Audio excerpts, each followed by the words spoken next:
Hello, world. What separated your deep ball from everybody else? My deep ball, it has a little secret sauce to it, man. Never get too high, never get too low, but just keep moving. The whole story is Carlos never beat me in any kind of sports in high school.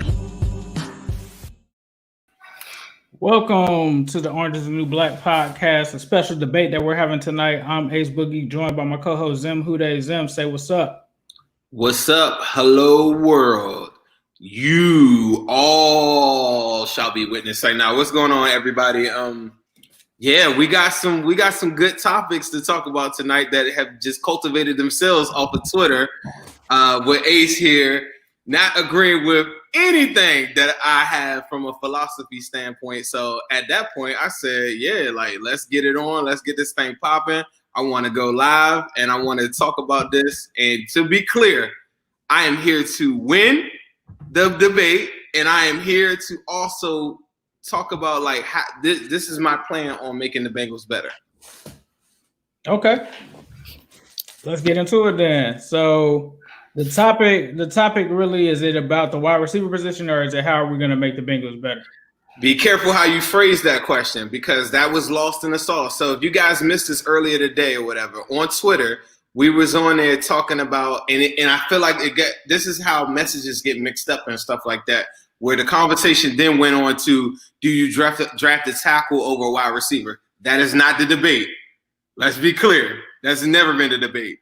The very first question that was asked to you that started this whole thing is what I want to talk about. And from there, I think from there we could do a whole bunch of questions. The people that are in here, since we don't have a what do you call the person? The mediator. Yeah, since we don't have a mediator or whatever, I guess we're going to rely on, you can see the comments on your end. I guess I can see the comments on my end. For me, the number one thing that was posed was this. Once the Bengals get past the first round, which we all agree, the trenches, the offensive line is the biggest Achilles heel on this team, at least for me. That's what I'm gonna say. The offensive line is the biggest problem on the line. I mean, on the team. Once we get past the first round, I then said that after that, it's still BPA for me. Right? I think that's the main, just to cut it off and make it summarized. Do you think, is there anything else that I'm missing in that part? Because for me, it's really that simple. Nah, that's it. But before we get into this, I want to give a shout out to John. He just gave a super chat of $50. He said, just helping out the channel, man, especially with how Flick did you. Appreciate that. Hude to you and Zim. Love this pod. Also got another one from Eric Ryan for $5. Says, love your content, gentlemen. Hude, appreciate that. Appreciate that, John, bro. That's my bro, Ryan. I'll be talking to him like daily. Appreciate that. All right. And then I'm just going to throw some of the comments on the screen just so we can get all of them in here. Get up. Keep them comments going the whole time. So the whole idea is this. I feel like there's a clear divide in all Bengals fans throughout, in my mind. I represent a Bengals fandom that is a little bit more open to the idea of believing in the front office spending money based on this past free agency, and also not exhausting every single thing that you have in the draft. I believe that they'll go out and go get a guard. I know we talked about this before. You don't think they'll do that, or you don't think they'll spend a lot of money. I don't want to say anything incorrect, but I believe that you said you don't think they'll spend a lot of money. So for me, keep in mind, I'm not basing everything that I'm doing moving forward off of the draft like the old Bengals. The new Bengals went and got DJ Reader and all these other guys that they spend a lot of money on. Injuries happen, and it is what it is. In the first round, I think we all agree, Penny is the pick if we're at number 3. I do, however, have a suggestion, though. If the opportunity to trade back is there, I'm all for it, because there are 4 tackles that I do like in the first round, and in no circumstances, nothing at all do I think that they should pass on a tackle in the first round because of the money allocation to a tackle or whatever. I could entertain the idea of drafting another position as long as I still get a tackle in the first round. When I get to the second round, though, I've already got my tackle. I've already got Quentin Spain, who I really believe in, who is not the It's not the end of all be all. Like, you know, you can always upgrade. But again, free agency guard. I then said I would not be opposed to a wide receiver in the second round of the draft. And this is purely based on people are saying Auden Tate is under contract. Auden Tate asked for a trade. Auden Tate does not want to be here. Auden Tate had a successful surgery earlier today. Auden Tate is on his way out. He does not want to play for the Bengals. So now you have two wide receivers in the whole entire room. Not two good wide receivers, be clear. Two wide receivers. You have Tyler Boyd and T. Higgins with no depth, no third person on a team that is riddled with injuries. You only have two wide receivers. BPA after the first round tackle. That is how I'm leading with this. What would you say to somebody that said that, Ace? Because you said that is off the table. You are not taking a wide receiver under no circumstances at all. Well, I'm just going to start where kind of this generally came from. When we talk about free agency and everything, I think we're talking about hypotheticals. So I'm here to talk about the facts. A fact is Quentin Spain is a free agent after the season. That is not guaranteed that he's coming back. Another fact is Auden Tate, whether he wants to be here or not, he is under contract for next season. Yes, he's coming back from an injury. He's on there for next season. These are the facts. We got CJ Uzomah, who's coming back as a tight end, whether they're going to keep him or not. He's coming back from an Achilles injury. So we can talk about Auden Tate's injury in terms of the knee and all of that, but an Achilles injury is way less likely that he's going to come back from that 100%. So you have that. Your tackles are the same tackles that you have right now. Fred Johnson, Bobby Hart. You got Jonah Williams, who had a knee injury. You also have Hakeem Adeniji, right? Then at the guard position, you got Michael Jordan. You have BJ Finney. You have essentially what you have now minus Quentin Spain. Now, Quentin Spain doesn't have to stay again. I'll say that again. The other thing is at the wide receiver position, you have T. Higgins, you have Tyler Boyd, and you have Auden Tate. So you got three there. At the defensive end position, you don't have Carl Lawson. Like a lot of people are acting like we have Carl Lawson. You don't have Carl Lawson. He's a free agent. That doesn't mean that he's there. So when you look at defensive end, you're looking at Sam Hubbard, you're looking at Khalid Kareem, and Amadi Bledsoe. That's it. You don't have anybody else after that. Let's talk about the defensive linemen, the other defensive linemen, defensive tackles. Yes, you had DJ Reader, who's coming back from a knee injury. You have Geno Atkins, who is taking up a lot of your salary on that defensive line, hasn't even really made a tackle or anything this season. Where is he at? We have no idea. After that, you got Josh Tupou, and you also have Renell Wren. Linebackers, you pretty much have everyone minus Jordan Evans and minus Josh Bonds. Cornerback position, this is where it gets scary. You only have Trey Waynes and Darius Phillips next season. So that's the spot that they're at in right now. And for me, I think everybody's looking at William Jackson and bringing back Carl Lawson as a guarantees. The facts are this is a 2-win team. This is 2 years in a row that they've performed like this. There is no guarantee that anyone's going to stay here. And I think a lot of people are thinking just because of the Marvin Lewis era and when we had Joe Burrow last season that people are going to stay here. The fact that Joe Burrow may not even play or start the next season, that already puts that in doubt. So if you're a player like William Jackson III, or if you're a player like Carl Lawson, and the Bengals are coming to you, lowballing you or not giving you what you should deserve, and another team like the Arizona Cardinals is going to say, I'm about to give you the bag and you can come and play with Kyler Murray, and you don't know what week Joe Burrow is coming back next week, you're probably going to leave. Like, who would come back to a team that won 2 wins 2 years in a row? I'm not saying that. I'm just saying that it's not a lock that those guys are going to come back because they should have already locked up those guys. And if somebody offers Carl Lawson 18 to 20 million a year, the Bengals aren't matching that. If somebody offers William Jackson something like that, the Bengals aren't matching that. So those dudes aren't locks to come back, which means you have an offensive line problem. And we can talk about free agency, but that's not a lock either. If you're a free agent coming to Cincinnati, and let's just say Joe Burrow's not coming back until week 7, week 8, that's not a lock for someone to come here. And the other thing is, if you are a team that just picked in the top 3 2 years in a row, you're going to have to overpay them. And you know what that means? That means guaranteed money. And you know what that also means? Who's in that draft class that you're bringing in here? Are you going to go out and sign Taylor Moton? Because that's the only guy there. There's nobody else at the offensive tackle position. That's really it. You're talking about Joe Thuney. How can you definitively say Joe Thuney's going to come here? You can't. You can't say that. So I think a lot of people are like, oh, we can just go out in free agency and we're going to make these guys sign with the Bengals, but you're not. But this is the other thing. Why can't we sign a wide receiver in free agency? Curtis Samuel is there. There's a whole bunch of guys that are there. But this is where it really gets me. We talk about, he said that Tyler Boyd and T. Higgins are good receivers, right? Well, what if I told you that T. Higgins has more receiving yards than Chase Claypool, Mike Evans, all of these guys here? Like, if you had Mike Evans, Jarvis Landry, and Claypool on your team, would you say we need a receiver? No, you wouldn't. But both of these guys have more receiving yards than both of them, which is why you have two receivers that are in the top 25. That doesn't constitute as I should go and draft another receiver early. It doesn't. It really doesn't. And so for me, when you say that, not only do you have that, you have Auden Tate as well. And I think a lot of people are forgetting Auden Tate, when he actually started, finished the season with 600 yards. You still had AJ Green, who had 300 yards as well. And then when we talk about just wide receivers in general, since we're talking about trios and stuff like that, let's talk about the top receiver or the top teams in the NFL in terms of receiving yards. The Chiefs are number one, right?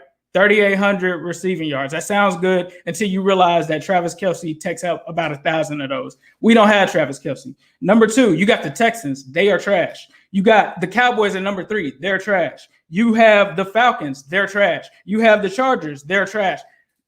I don't see anybody in this list that is in the playoffs like that. And like, wide receivers don't win championships. I didn't see Randy Moss win a championship. I didn't see Terrell Owens win a championship. I didn't see when the Detroit Lions drafted 3 wide receivers in a row. I didn't see that win a championship. I mean, Calvin Johnson went 0-16. So are we really going to say that wide receivers win Super Bowls? They don't. Most of them don't. Like, the numbers say that they don't. And so when we talk about building around the wide receiver position, this is another thing. When have the Bengals had bad receivers? When have we ever had a bad receiver core? I can't recall. I can't recall the last time we haven't had one. This is a team right now that had T. Higgins, Tyler Boyd, Auden Tate, John Ross, all of these receivers.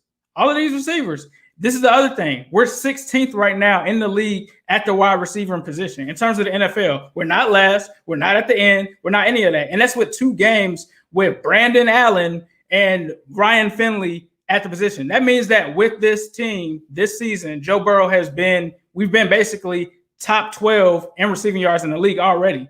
This is the other thing. Before Joe Burrow went down, we were averaging at 1 point 30 points per game. What is a new receiver going to do for that? Like, I think we've seen these past couple of games, and we think that that's what the Bengals are. But the Bengals were on fire with Joe Burrow before that happened. And so for me, the issue isn't that. This is what the issue is. When you look at the running offense, the Bengals are one of the worst running offenses in the league. It's only 2 teams that are worse than us when it comes to that. When you talk about the passing offense, we're middle of the pack. We don't have issues moving the ball in terms of the pass.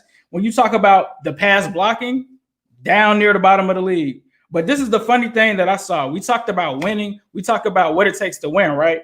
It's funny to me that the number 10, like the top 10, this is the top 10 for pass blocking in the league. And notice that you're going to see something similar. The Browns are number 1. The Packers are number 2. The Rams are number 3. The Pats are number 4. The Titans are number 5. The Colts are number 6. The Seahawks are number 7. Like, the Chiefs are number 8. Like, these are all teams that are in the playoffs. And why are they in the playoffs? It's because they can protect the passer. The other thing that's crazy is there's a similar list. Literally, when you look at sack percentage of every team that has allowed sacks, literally the top 15 teams in the league are all in the playoffs. But when you look at where the Bengals are at, which is in the bottom 5, the only other team that's in the playoffs that has won in the NFL is the Seahawks. That's it. That's it in terms of allowed sacks.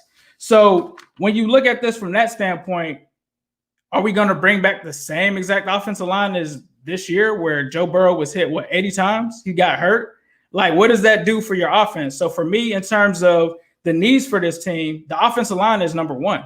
The offensive line is number 1. It's no guarantee that you're going to get Tooney or any of those guys. It's a guarantee that you're going to get Panay, but you still don't have anything at the left guard position. What do you have? You had a worst starting guard in the NFL. You got the worst starting right tackle in the NFL. You got Jonah Williams coming off of a knee injury who probably is one of your best linemen, and then you got Trey Hopkins. Like, you still have issues there. And so for me, wide receiver doesn't fix that. For me, it's not even. And then we talk about edge rushing. We got 13 sacks on the year, and that's including Carl Lawson as well as Carlos Dunlap, who both could be gone next year. So, like, for me, it's just I can't see comparisons to all of these great teams who are good in those positions and have been loaded at those positions so that they can take best player available. We can't take best player available because we've been picking in the top 5 or the top 3 for the past 2 seasons. That means not only do we have deficiencies, that also means that we're not good as we think we are in some of those other areas, which is why I don't think that you can take a wide receiver at number 2. That's not top of my radar. Like, that's not on my radar at all, because I don't have a Tyler Boyd or a T. Higgins at any of those other positions in terms of the edge rush position, the corner position. Like, I might not have William Jackson III. We've seen what that looks like with other guys. So, like, at those premium positions, I don't feel like you can compete in the NFL basing it around wide receiver. Okay. All right. Thank you. All right. Okay. So I just timed that, Ace. You just went 12 minutes straight and you did not answer the question. And you're not reading any of the comments. Like, you have to read the comments. I can't read comments and go at the same time. Like, I can only do one thing. Well, would you like for me to read them for you while you were going on a rant? I don't think you're reading with, or you're understanding the question or something. Because currently you're having a debate with yourself about the importance of wide receiver. That's not the question. The question is, after you go get the biggest hole on your team that we already said that we're filling in the first round, we already knocked that out. You then come back and you say, yeah, we got to go get a tackle. We just drafted that in the first round. So now we go to the second round, right? The question is, do you take best player available? And that's all it is. You can name all those holes you want for 15 minutes and telling me about best player available. Hold on. But I just let you go 15 minutes, sir. 15. That's a long time to talk. 15 minutes. It's not 15 minutes. Bro, we're 20 minutes in. We're 17 minutes in, but continue. We're 19 minutes and 27 seconds. 17 minutes. It's right here. But continue. Bro, we need a moderator because you went off the rails so far. And that's the part that I think is out of frustration with the overall team, and I can't speak for you. But at this point, the only question is this: do you take best player available round 2? Yes or no? Not if it's a wide receiver, no. Okay, cool. All right, so your answer is no, right? By you going with that premise, right, is the reason why bad teams end up being really, really bad teams. And you could do a lot of different things to fix those different things in the time frame by getting better coaching, doing good front office moves, being active in free agency, all these different things. But all the holes that you just named on, you didn't even have to say all that stuff because those are the things that we do on the pod every week. I'm the first one that said, bro, you have to draft the edge. You got to draft the corner. I want all of those positions. But if the draft presents itself and the second round pops up and the guy that is right there, let's say it's the kid Marshall from LSU. I'm just using that as an example. Do not take that literally like I want Marshall. Let's say it's the guy that is the equivalent of T. Higgins and he falls to the second round. And you're at the second round spot, the third pick in the second round. And the guy that is on the board from the edge position, just like this past year, right? Because I can't even think of the dude name. Same thing happened this past year. The dude on the edge, and let's say it's another corner, but say you got a second to third round grade on him, but a wide receiver falls to the second round. My question again, do you draft the best player available? Is it still your answer is yes, but not a wide receiver? Yes, but not a wide receiver. I keep saying that. Okay. And for my philosophy, this is how I feel about it. I feel like you're not wrong to say that those are all the holes. But if you're reading these comments that all of these people are saying, we're all saying we agree with you that you need all those positions, but it's virtually impossible to go get that all in one draft anyway. So you have to be active in all these different aspects of building a team. So by the time we get to the second round, if I can better my wide receiver position and I don't have to worry about that later on, and that's a position of strength, and I'm giving Joe Burrow weapons, and I got a guy that fell to me that shouldn't have, That's the same way you got T. Higgins. Now, is defensive edge or cornerback a more important position? I would probably argue those positions are more important. That's where I agree with you. But you're not catching the drift of like, that's how BPA is done. It's not done on, oh yeah, I like this, but I'm not going to do that. We don't have the luxury ever winning 2 games in a season to say you're good at a position. If a quarterback was in the first round and he fell down to the second round, I'm looking at him. Even with Joe Burrow, I'm looking at him. Because at the end of the day, you have so many holes. You don't have a backup quarterback, and you don't have a backup wide receiver. You saying that we're missing all those things is no different than what I'm saying you're missing those things. I want the best player, and that's the only thing that I'm saying from my argument. If you feel as though that you loading up, like you said on Twitter earlier, you said in the first 3 rounds, I will go get 3 offensive linemen. That is good on the surface for a mad, frustrated fan that wants to say, I need to fix this right now. I need to get my Billy Price. I need to go get whatever, right? That sounds beautiful on the surface. But what it does is it stagnates the formation and the foundation of a team. If you can't be good on all elements of a team or be really, really good at one position, you'll never be good. You'll never be championship level. You're telling me about teams that are good. I don't care about teams that are good. I only want a championship. This isn't about me coming back later on in hindsight saying, oh yeah, because Josh Jones is playing really good, we should have got Josh Jones. No, T. Higgins was right there. He was the best player available. We didn't need a wide receiver because we had John Ross and A.J. Green prior to the season, and we didn't know that this was going to play out the way that it's played. Imagine, right? So if you come with that same philosophy and you use that before this season, you would have never had T. Higgins, who is the guy that you just made an argument for me for. You just made an argument for me, and you don't even realize it. You like T. Higgins. 2 wins. That's not winning, though. You like T. Higgins, and you just That's gave not winning. T. Higgins got us 2 wins. That's not winning. You said, what can we do for this team to win? Getting wide receivers is not going to help this team win. So, like, I understand you gotta pin these comments, bro. You gotta pin all these comments, bro.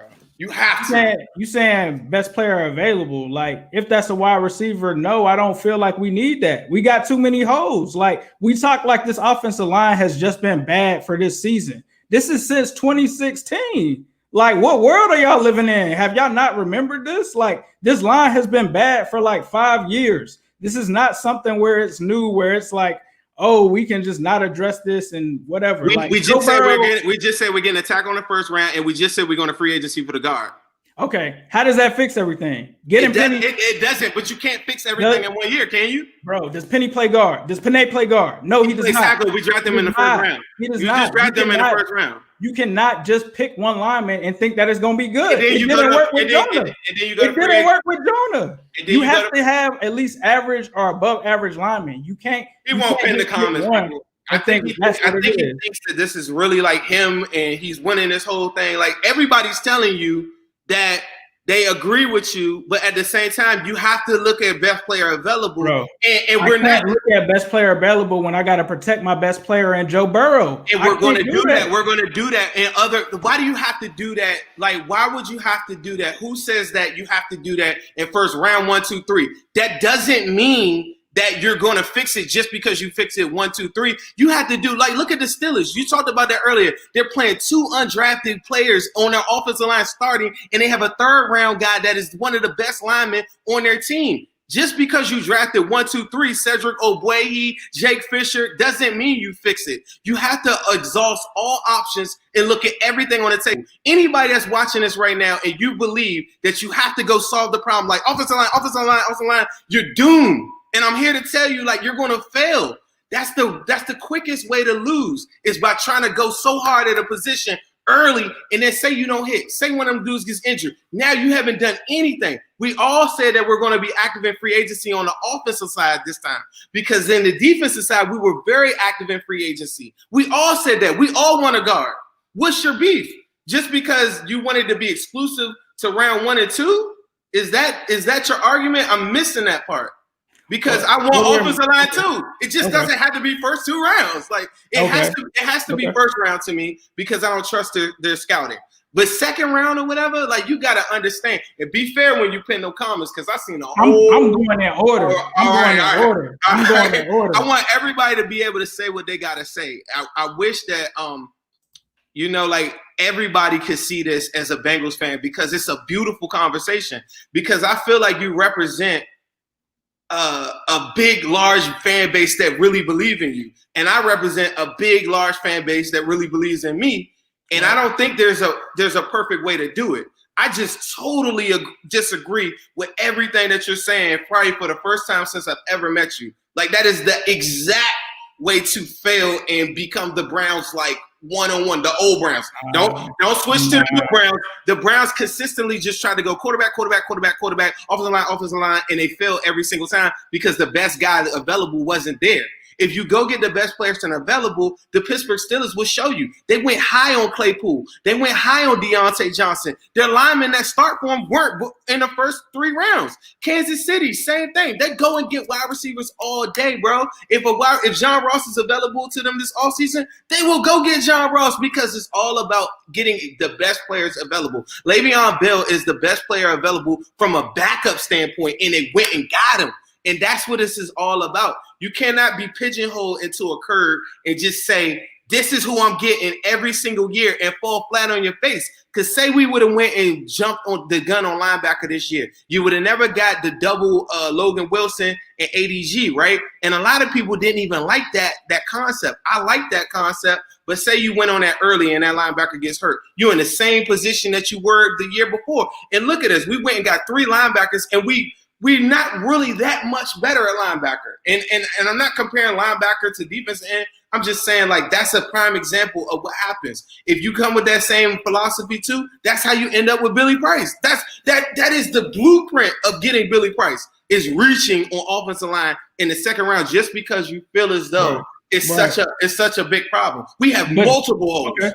Okay, but that's under the premise that the Bengals are just going to stay there, which other teams don't do that. Those same teams that you talked about in terms of the Chiefs and all of that, they trade up to get the best player available. So if you do see somebody that should be a first-round guard and he's sitting there, other teams are going to jump up and get him. And other teams, like you're talking about the Chiefs and stuff like that, those teams already have built their rosters up. They don't have deficiencies at offensive line. They don't have deficiencies at edge rusher because you know what? They go out and trade for them. The Bengals don't do that. We got to stop acting like the Bengals are your typical organization because when a team like the 49ers needs a tackle and they don't want to spend draft capital on it, they can get one like Trent Williams for a 5th rounder. Like the draft isn't the only way that you have to fill those needs and fill those things. And so when you say that, like, okay, I'm going to take a wide receiver in the second round. Why, when you can get I didn't say I'm taking a wide receiver in the second round. I didn't say I'm taking a wide receiver. I said if the best wide receiver is available and I have a first round grade on him, just like T. Higgins,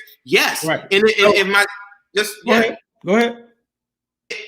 I'm not saying, I have to draft a second round. See, that's the difference between my argument and your argument. Your argument is pigeonholing you mentally into a fixation.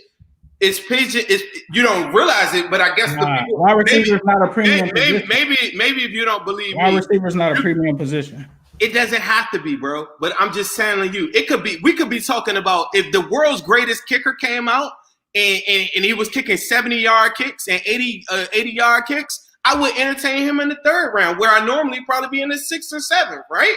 So it's just the ideology that you cannot ever put yourself mentally in this spot where you're just like, it's so bad that I got to go get it 1st round, 2 round, 3 round. The same argument that you're giving me with free agency is the same argument that I would use for the offensive line. What is the difference? You want a veteran proven offensive line like a Trent Williams type talent, or you want a Brandon Sheriff or somebody like that? Let's go get that dude. We're not that. Like y'all be in you're assuming that. I'm not assuming that. We weren't DJ Reader either, were we? All right. Were we? Okay. You got Joe Burrow coming from a knee injury where he tore multiple muscles in his knee, and you would not go and get him every offensive lineman that he I just said Brandon Sheriff and Trent Williams and Penay. That's Madden, bro. That's not happening in real life. But the team done won 2 games in a row. Like if they got an opportunity to go to the Patriots or go somewhere like the Steelers, they're going to pick the Steelers or the Ravens or somewhere like that over us. We're not a destination that people aspire to come to. And I think that we just assume that we're going to be that, but they're going to look and say, Joe Burrow's not playing until week 7. I'm trying to win a championship. I'm not paying to go. I'm not going to Cincinnati. Like, we don't even give the most guaranteed money. So, like, I don't see us like in that free agency last year. Outside of maybe DJ Reader. We spent the most in free agency, Ace, the guy says. Okay, I got to read it. If y'all listen to this on the pod, did we get any of the top free agencies? Did we get any of the top free agents? We didn't. We didn't get Byron Jones. DJ Reader. We didn't get Jack Conklin. Like DJ Reader, I said that. I said he's probably the only one, but we didn't get like the top ones. Miami's free agency was killing ours. Miami's free agency killed ours. In hindsight, Ace, I understand. I think your philosophy is a little bit different. It's based on results. And a lot of people, and it should be, right? And I agree with you. It's about the end result. Like, are you winning at the end of the day, right? A lot of the stuff that I say is based on the belief and just going for it and going with what you feel and getting the best players, or at the time, like whatever. And sometimes it doesn't pan out. 422 on the back of my chain, all that. I am the Raw CEO fan club, right? That was one of the things that you pointed out to me. To this day, if John Ross never ever wins a game or never does anything or in his life beyond what he's done right now, it doesn't matter to me if John Ross goes out there and goes for 2,000 yards. What matters to me is that at that time, was he the best person available for the Bengals? Some people would say yeah. Some people would say no. At the time of the draft, a lot of people said yeah. A lot of people liked the pick, including myself. In hindsight, yeah, there are a lot of players that I could say, hell yeah, I would have picked them over John Ross. But the type of person that I am, I stand on everything that I believe in. And I'm not somebody that's going to come back later on and just go look at the Dolphins and say, oh, yeah, because now they're winning, like they got the formula to doing it. The Dolphins are trash as shit. If Burrow played them this past Sunday, we would have beat the fucking brakes off of them. That's the honest truth. So, and this is why we talk about premium positions. Is quarterback not a premium position? You said quarterback is not a premium position? I said, is quarterback not a premium position? Because when we talk quarterback about is a premium position. We got to talk about premium positions. So I'll just say what premium positions are to me. Quarterbacks, offensive tackles, edge rushers, and corners. That's where it ends for me. Those are premium positions that you got to have. Like, you can't wait until the 5th, 6th round to get those. The top ones go at the top things. So when you say that John Ross was the best player available, I didn't think No. I said a lot of people believe. I said it matters to me that the Bengals felt as though, or maybe the universe, was he the best person available? Time has shown us he was not. But at the time, for what was needed, what was his speed, the attributes, and what he brought, production in college and everything, it was a good pick. But if it doesn't pan out, that doesn't mean that we just did this whole thing the wrong way. Like, no, like people make bad mistakes, but the good ones, they go clean it up and they go ahead and fix their mistakes and they learn from it. And and picking John Ross early wasn't a mistake. Maybe picking John Ross before another position of need that you're saying, in hindsight, yes. But at the time, we were in the same position as some of these other teams you just named. We had the luxury to go get a wide receiver because we had no one to stretch the field, and we were still searching for the Marvin Jones replacement. And guess what? To this day, we are still searching for the Marvin Jones replacement. The one thing that I think that you need to understand, or anybody needs to understand, is we cannot go get everybody in one draft. If you want to fix the offensive line, that's crazy. That's great. I'm with all of y'all. But you cannot do it in one draft. That's how bad teams get bad. You have to be able to go and get all types of positions and getting the best person available. It's simple.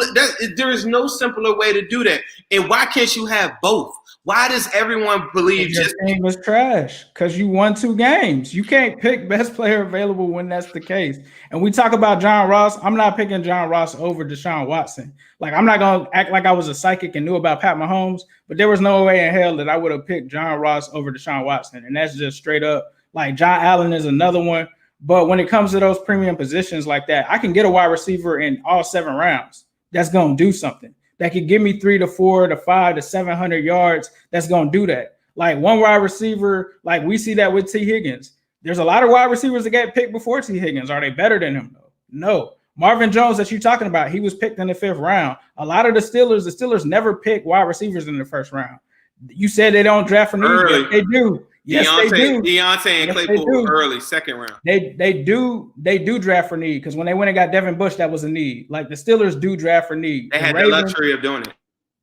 Yeah, they had. Well, no, not at the linebacker position, not at the inside linebacker position when they had to go and get Devin Bush. Yeah, they had other people like defensive ends and stuff like that. They didn't have to, or they didn't have someone to replace or play that Devin Bush position. They did it. So there are teams that do draft for a need. You talk about the Chiefs. The Chiefs drafted a running back. They needed a running back. Like, yeah, they got to the Super Bowl and won, but Clyde Edwards-Helaire was better than anybody else that they had on that team. So when you have the luxury of being able to do that, yes, you can draft best player available. We're not at that point. In the Marvin era, we were at that point. We're not at that point anymore. You're always at that point. And let me close out, like, I guess the first part of that debate, or I don't even know if that's the main thing, just saying this. Anybody that's watching this right now, and y'all never seen my face or whatever, and you probably think I'm a whatever, you think I'm a wide receiver lover or whatever, that's cool, right? That's not what this is about. I love the wide receiver position, but that's not what this is about. This is about creating a culture where everybody's on board with getting the best person available at all costs and exhausting all options, whether it be free agency or the draft. And people that come in here with a cynical view and say, oh, well, they ain't going to do that. I'm not the person that does. I can't. My mind just doesn't even calculate stuff like that. Imagine me walking outside today and just saying, oh, well, I might get in a car accident, so I'm not going to get in my car or whatever. Like, that's the same argument as saying is, oh, well, the Bengals wouldn't do that in free agency, but they did it. They spent the 3rd most in the NFL in free agency this past off season. So nothing in my mind with the 4-year window of the Burrow era is off limits. And if you operate off of a premise that you're thinking that, oh, well, they won't do something, and they haven't even got to that point yet, you've already lost in the sauce. I think the people that more side with me have a belief in certain things that they believe in now moving forward. Some people are stuck in what the Bengals would have did before, where you had to base everything that you did being a Bengals fan off the draft.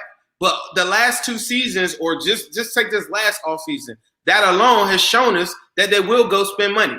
I'm willing to bet they seen Joe's leg just like we have. I'm willing to bet they're looking at all the stuff that we're talking about, and they want to fix the offensive line at premium talent, whether that be a veteran guard and the Hall of Fame tackle in the 1st round. I'm all for it. But using all of my draft capital for one position is the most idiotic thing that you could ever do to negate the fucking this acceleration that we have going towards our goal with Joe Burrow. You need to give him what he needs to make him really, really good. I think on defense, they did a lot of things in the offseason. Me saying that I want a wide receiver doesn't mean that I want a wide receiver in the 2nd round. It means I want the best wide receiver available at the given spot. That could be the 3rd, the 4th, the 5th. That could be in free agency, and we don't even have to draft a wide receiver. The same way. Yeah, so, but if they haven't done that, I'm just telling you this. If they haven't gone out and done it already in free agency, right? I'm assuming, because I haven't seen Allen Robinson go across my screen yet, right? I'm assuming I still have 2 dudes that are on the roster. It's only 2 guys. If y'all listening to this, Auden Tate not coming back. And if he is coming back, he just had a surgery. And whatever, he doesn't even help our team. Auden Tate would start on other teams in the NFL. He would, but on our team, he's the same exact route tree as T. Higgins, and he doesn't stretch the field, and he offers nothing to this offense unless they converted him to tight end, which they seem like they were doing. If they're not willing to convert him to tight end, and he's not accepting that he wants to be a tight end, and he doesn't want to play for the team, and you only have 2 guys, you don't have the luxury to look past that position. If they go do it in free agency and go get Curtis Samuel, Will Fuller, Allen Robinson, then wide receiver is 100% off the board. But until that goes across my screen, you don't have the luxury to skip anything because you are a 2-win team. If you were a 10-win team, then you could say, well, I won't draft that. You can't say that for anything on him. If a Joe Burrow level talent slipped down to the second round of this draft, I would say I'm looking at the quarterback. As crazy as that might seem to a lot of people, you need quarterbacks from a backup standpoint, and you need quarterbacks from an asset standpoint. You're looking at the Eagles right now. They're about to start Jalen Hurts, and a lot of people thought they was crazy for doing it. You always need players on backups, and you have to marry the two with your need. I understand what you're saying about cornerback and defensive end and all these different positions. We share the same view. I believe edge is just as important, but I won't sacrifice my draft capital just to prove a point to AFC North competition that we fixed our line now, we're good, guys. It's not even that. Like some of the people that you named earlier, like you talking about Thielen and Kupp and all of this, and you say that they're not good. They're not. T. Higgins and Tyler Boyd aren't great receivers, but they have better numbers. I never said that. Don't do that. You did say that. We can go back. I said that they're not great receivers. You said that they're not great receivers. You were like, they're not great. No. They're good receivers, not great. But Mike Evans, I think people would say he's a great receiver. Jarvis Landry, I would think that they would say he's a great receiver. No, he's not. Right. Jarvis Landry is a good receiver. Okay. All right. I've never said that Jarvis Landry is a a great receiver. Who told you that? Two wide receivers in the top 25 are not. That's not good. I said they're good. You said you're confusing good and great. Get your stuff together before you come to me and tell me what I'm saying. What top 25 sounds like great to me. Top 25. It sounds like he's a good wide receiver. How many receivers in the NFL? He sounds like he's a good wide receiver. And I've been on record with the pod with you saying that Tyler Boyd is better than Jarvis Landry. So what's your point? All I'm saying is that's not a weakness. That's not a weakness, bro. Like if they don't have anybody but two people. If you're top 25 in anything, that's not a weakness as your position. That's all I'm saying when it comes to that. We want to talk about the Browns. Somebody said the Browns are a perfect example. They are a perfect example. You know why? Because they went out and got all of those players, all of those skill positions. They had Odell Beckham Jr., Jarvis Landry, literally everything. Everything we talking about putting Joe Burrow around, they had. You know what they didn't have? They didn't have an offensive line. When Greg Robinson was starting as their left tackle and they gave up as many sacks to the Bengals, they did not win. Why did they turn it around? Yes, they went in free agency and got right tackle in Jack Conklin because they were smart enough to realize we need to fix our offensive line. You know who else they picked? They also picked a lineman in the draft. So, yeah, they're going to look better after they take two good linemen in the draft because that's a premium position. That is why they did it. That was a need for them. That was not just I'm going to take the best player available. That was a best player available and a need at the same time. So they still took him and did that. And that's why they're 9-3 now. It's not because they have all of these amazing receivers, because OBJ went down against us. The conversation is not about who has the most wide receivers. OBJ went down against us. What wide receiver do they have? Why is he making this a conversation about wide receivers? Do they have? They don't have one. And they're still in the playoffs. They have a better offensive line. When you talk about their offensive line numbers, they're number one in both passing. I never talked about their offensive line numbers and running. That's all I'm saying. The game is won in the trenches. That's where it starts at. How about that's where it's going to end at. Right, and we're on the same page. So what do you? I think a lot of people are asking you the same thing that I'm asking is, what is your argument? Nobody's asking me that. A lot of people are saying they understand what I'm saying. So it's not a lot of people. So let's do this because a lot of people don't have the luxury of reading these comments, and he's totally skipping all of them. Thank you. He's totally skipping a lot of comments. The Bengals not been playing? Have the Bengals not been drafting best player available for the last couple of years? I hear people talking about Billy Price like y'all know that they didn't want Frank Ragnow, who is a Pro Bowler. That's they didn't get him. They didn't get best player available. They didn't get best player available. What's the problem? That's a need. They play the same position. They didn't trade up to get them. You're making an argument for us. You're saying they had a need for center, so they went and reached on one. No, y'all are saying that. I'm saying to wait there and wait until Price was not the best player available. Frank Ragnow was better than Billy Price. But you can't fault the inner workings of an office and how they doing and conducting the stuff on the phone. Say they tried to move up. Say they got blindsided by the Lions and they didn't even know Ragnow was moving up. We don't know that part. All we know is that when Billy Price was on the table, he shouldn't have been picked. But because they reached on it, they look silly as shit. With the same idea that, we got to have a center. That's how you got Billy Price. No, if you wanted him, you need to go and get him. If you want him, you need to go and get him. If there's a top flight tackle there, now you're talking Madden. Go and get him. Now you're talking I'm not talking Madden. I'm talking what the rest of the NFL does. When somebody needs a safety or a corner, what do? They trade up and get them. when they see a top flight corner falling, and it's like, I got to go and get one because if I wait until round 3, this dude is not going to be as good as someone from round 1. So they trade up and get him.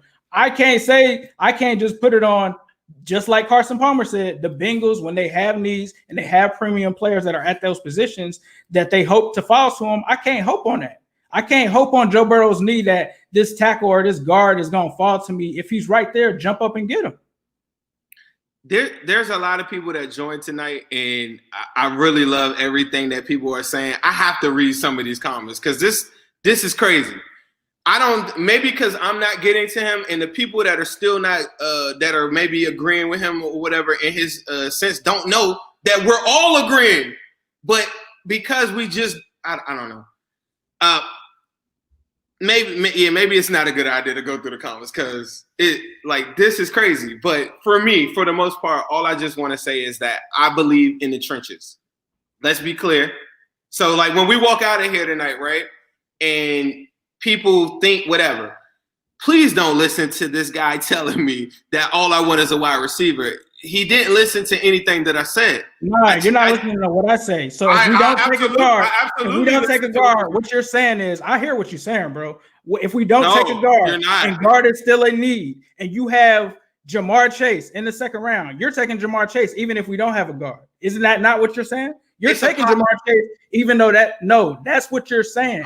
So it's not that free agency. No. That's where you got it wrong. And maybe that's the part. That's where you got it wrong. Who guard is going to be better than Jamar Chase? None of them. All right. So if Jamar Chase is there, who are you picking? Okay. So let me slow down for a second. That was a great question. And it also gives me another opportunity to restate what I've been stating the whole entire time.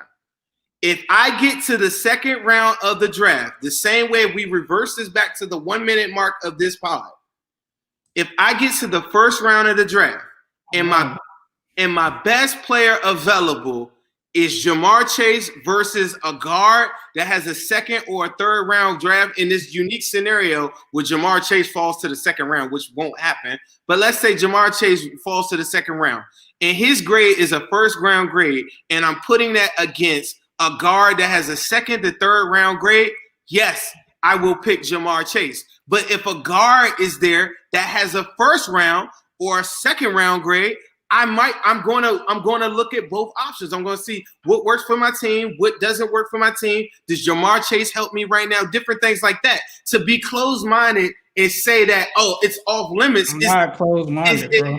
I'm not closed-minded. The coach are you saying that? Do you see the difference in what I'm saying? Do you see the difference in what I'm saying? Did the coach not do this before? Did they not go best player available? You're going off subject. Come on back. It's valid. Come on back. Coach don't have nothing to do with your question. You asked me a question. Let's stay on the question. Give me your strategy, though. Forget coach. Forget the coach. Second round. Same scenario. Jamar Chase. I'm going to your question. We're not going to leave this subject. I'm not going to allow you. Jamar Chase is sitting there, and the guard has a second round grade on it, and Jamar Chase has a first round grade on it. Right. I'm going to review the situation to see is that the best player available. If Jamar Chase is the best player available, yes. But you know what else I'm doing? And the part that you're missing is that maybe I'm coming back in the third round and I'm getting the guard. Maybe I'm going to free agency and I'm getting Brandon Sheriff. To leave the offensive line at a stalemate is something that no one will do. Trust me, I love the idea of getting an offensive line and fixing the offensive line. What I don't love is the idea of pigeonholing myself and saying these 3 picks are offensive line. That's not the way we operate and to make this team really good. The way that we're going to operate to make this team really good is to get the best players. And if my grade on the guard person on your question is higher than Jamar Chase, I'm taking the guard. If his grade is lower, I'm entertaining the thought of maybe taking Jamar Chase. It depends on how low it is. So we agree in some sense. I still want to go in free agency if I go get Jamar Chase. Think about this. If I go get Jamar Chase, then I don't have to go spend the money on Allen Robinson or any of those free agency. Then I can come back in the third round and go. I can go guard. I can go fourth round guard. You see what I'm saying? So if you go by that logic, why didn't you take Chase Young last year? Because Chase Young was the best player available, not Joe Burrow. Chase Young was the best player available. Was the best player available. You have to marry the two. Listen to what I just said. It can't change up if that's what your strategy is. The Browns. Listen. That's why the Browns drafted Myles Garrett. That's why the Browns drafted Myles Garrett. Talk So to if that people. was your case, We then why want to isn't rerun Chase it Young at the here? 49 mark. I got $10 for somebody. Why isn't it? Why isn't Chase Young? 49 mark? I'm just saying. Answer the question. Why wasn't Chase Young the draft pick? I am. Listen, what I just said is that I'm going to entertain the thought of if Jamar Chase is better than the guard. It's the same thing. And I said you have to marry the two with a need. I just said that, but you didn't catch that part.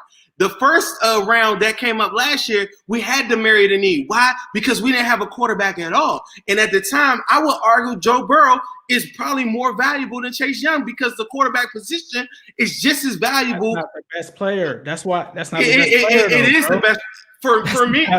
For me, it was, and I think time will show that Joe Burrow is more valuable to a team, and the quarterback position is a unicorn that you cannot even compare any of them. But if you would have listened to what I just said, you have to marry the two. You have to be able to say, this is the best player available, and does that work with my team? I just said that at the 49 mark. If you all want to rewind this to find out why people don't catch parts of what they want to listen to and parts that they want to listen to try to win an argument, go to the 49-minute mark in this pod.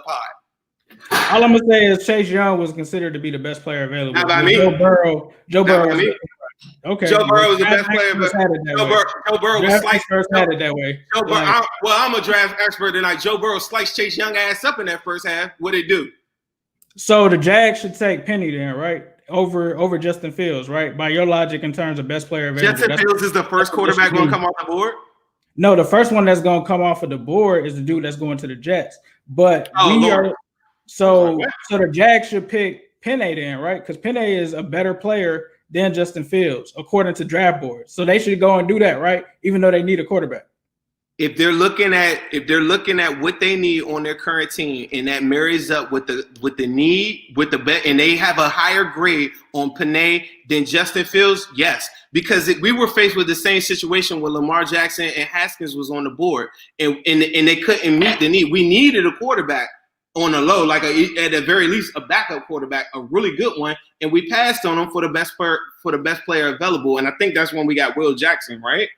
Well, either way. But if Penny is on the board, it's the same concept. They might say, yeah, let's go get Penny because Justin Fields, our grade is not higher on him. And you know what we're going to do? We're going to go get Cam Newton and we'll address quarterback later on. It's the same concept every single time. The Browns would have did that. The Browns did that with the Browns. What are the Browns? They're 9-3. They're 9-3. Are they going to win a chip? We are the new Browns. Are you a Browns fan? We're the new Browns. Are you a Browns fan? I'm a realist, bro. The Browns are better than us now. I've never said. When could you have said that? Are you a Browns fan?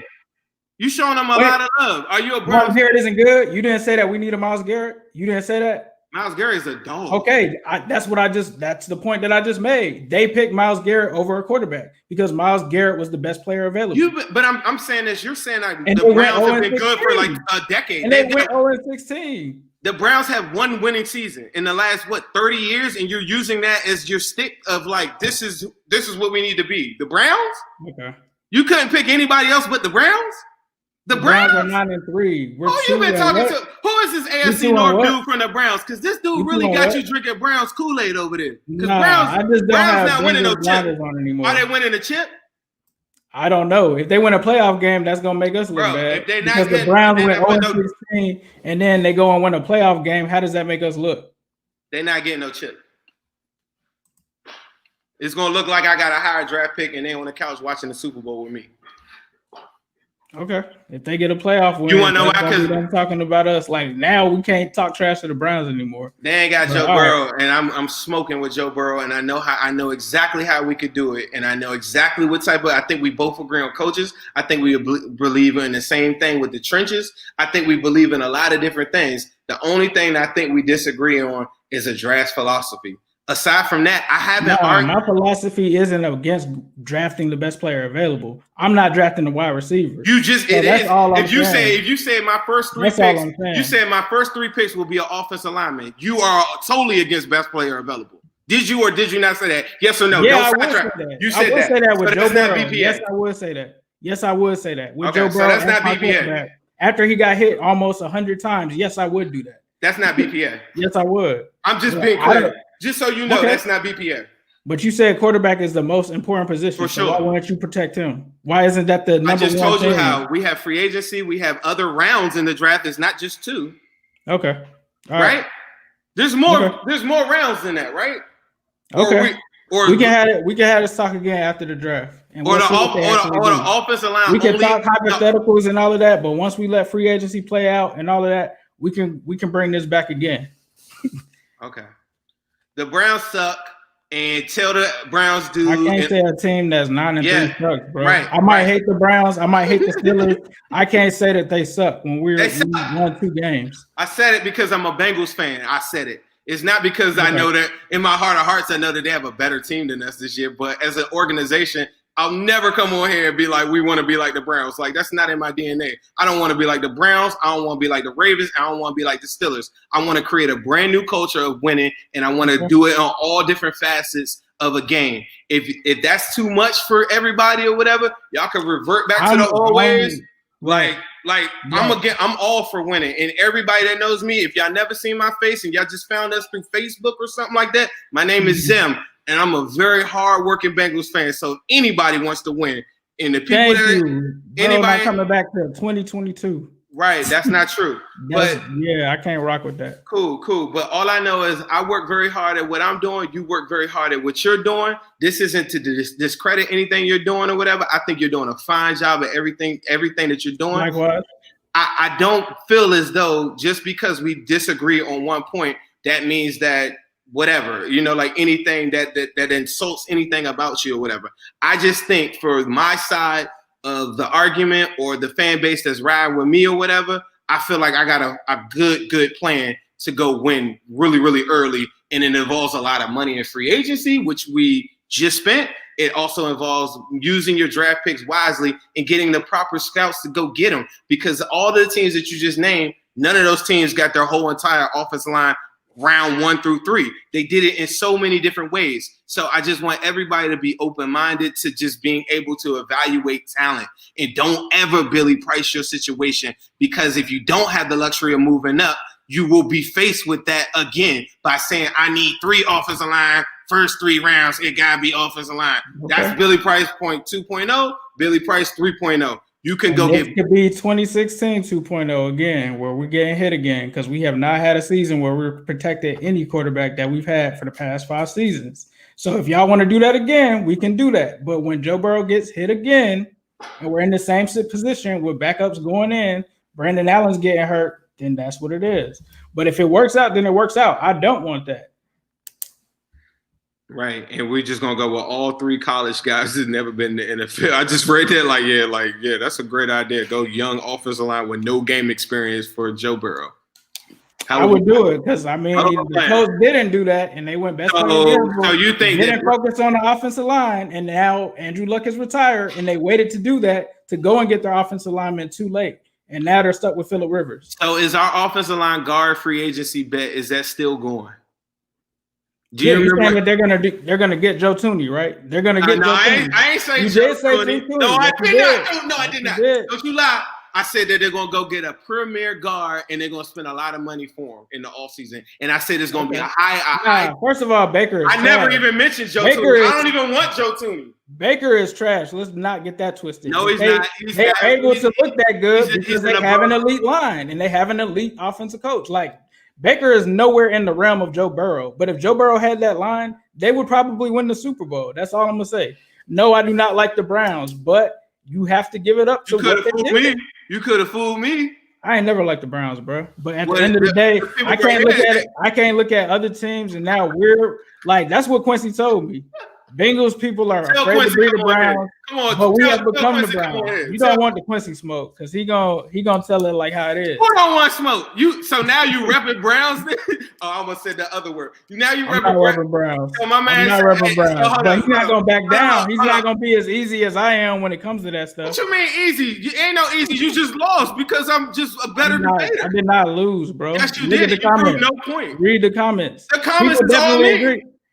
Come on, bro. The comments all me. The comments all you? Nah, bro, it's not, bro. Me, bro. It's not all you. Hey, yo, we gonna have to do this again with like a moderator, and like I'm gonna tell you why you was going on your. Oh my god, dog! Like If I have to screenshot these joints or something like that, because I didn't see It's that. all on the replay. I put all the comments in there. All right, so we gotta make sure maybe it's just my. Oh yeah, this is your YouTube. It's not just my YouTube. Hey, dog. All right. I thought that was really fun. So listen. So all Bengals fans and whatever out there in the world or whatever, like we have to do something to keep this thing engaging and make sure that we have special moments, because in a time like this, I'm not about to be sitting back talking about we suck and be salty or whatever. Like, I'm gonna be figuring out what we can do to get better. And I think it's really healthy to have good debates and have good debates with people that you respect. If the brown dude wants to come on here, whatever, like I'm Mr. Smoke. Like I made this off of the people that are in here right now know me off of pure smoke. So he could come on here all he wants. Hey, I'm gonna show both. I'm gonna show both. Send this to him. I'm gonna show both though. Send this to him. For 30 years, Mr. Quincy, you've been garbage.